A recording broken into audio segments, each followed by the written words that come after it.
Hi friends, स्वागत है आप सभी का मिशन कोचिंग सेंटर में। इस वीडियो में बात करेंगे एक इम्पॉर्टेंट टॉपिक है, ज्ञानपीठ पुरस्कार के बारे में डिस्कस करेंगे। और ये जो ज्ञानपीठ पुरस्कार है ये 2024 में कोई भी एग्ज़ाम होगा, मतलब दिसंबर तक कोई भी एग्ज़ाम होगा तब तक के लिए इम्पॉर्टेंट है। तो क्या है भाई, ज्ञानपीठ पुरस्कार जगत गुरु रामभद्राचार्य और गुलजार जी को दिया गया, मतलब दो लोगों को दिया गया यहाँ पर। तो ये क्वेश्चन बन सकता है कितने लोगों को दिया गया, दो लोगों, कौन कौन से? जगत गुरु रामभद्राचार्य और गुलजार जी को दिया गया। तो यहाँ पर कुछ डिस्कस कर लेते हैं, मतलब इम्पोर्टेंट क्वेश्चन क्या रह सकते हैं। तो कौन से नंबर का है? तो 58वें नंबर का है ज्ञानपीठ पुरस्कार। इसकी घोषणा कब हुई? तो 17 फरवरी 2024 को। और उसके बाद में पीठ ने इस साल के पुरस्कार मशहूर गीतकार और ये सब कुछ बता दिया। उसके बाद में आगे देखना है कि संस्कृत भाषा को दूसरी बार और ये एक इम्पॉर्टेंट चीज़ है, इसको आपको याद रखना पड़ेगा।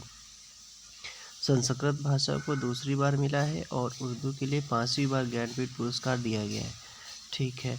जगत गुरु रामभद्राचार्य कहाँ से रहने वाले हैं? तो चित्रकूट में रहने वाले प्रख्यात विद्वान हैं। और हिंदू धर्म गुरु रामभद्राचार्य का जन्म जौनपुर के खांदी खुर्द गांव में हुआ था।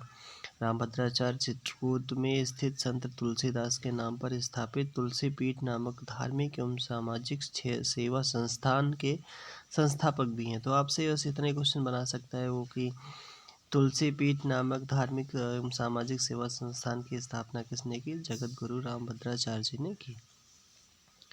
आगे है कि बहुभाषाविद हैं, संस्कृत को मतलब विद्वान है, हिंदी के विद्वान हैं, अवधी भी, मैथिली भी सहित कई भाषाओं के। आशु कवि, आशु कवि क्या होता है? तो आशु कवि मतलब जो तत्काल रचना कर देने वाला कवि हो उसे आशु कवि कहते हैं।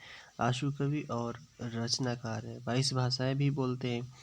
रामभद्राचार्य 240 से अधिक पुस्तकों और ग्रंथों की रचना भी की। तो ये जस्ट आप इनको अगर देखना चाहें तो देख सकते हैं कि 4 महाकाव्य हैं। जो रामचरितमानस पर हिंदी टीका लिखा, अष्टाध्यायी पर काव्यात्मक संस्कृत टीका लिखा, प्रस्थान त्रयी, ब्रह्मसूत्र और भगवत गीता और प्रधान उपनिषदों पर संस्कृत भाषा सम्मिलित है। आगे देखेंगे यहाँ पर 2015 में भारत सरकार ने इन्हें पद्म विभूषण भी दिया था। और अगर गुलजार जी के बारे में क्वेश्चन बनता है तो यहाँ पे गुलजार जी कौन क्या है भाई? तो एक गीतकार हैं, कवि हैं, पटकथा लेखक हैं, फिल्म निर्देशक हैं, रचनाकार और मशहूर शायर। गुलजार की जो रचनाएं मुख्य रूप से हिंदी और उर्दू पंजाबी में हैं।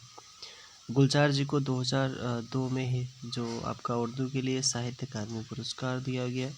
और 2004 में भारत के तीसरे सर्वोच्च सम्मान पद्म भूषण अवार्ड भी दिया गया। और इसको तो आप ज़रूर याद रखेंगे तो कि 2010 में ग्रैमी अवार्ड दिया गया, 2013 में दादा साहब फाल्के अवार्ड दिया गया। उसके बाद में 5 नेशनल अवार्ड समेत कई अवार्ड्स भी दिए गए।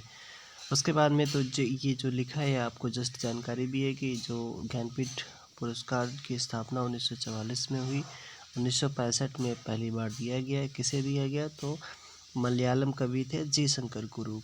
तो ये हो गया। दूसरा, आप कमेंट बॉक्स में बताना ज्ञानपीठ पुरस्कार में कितने रुपए की राशि दी जाती है। तो आज के लिए इतना ही। Thank you, thanks for watching.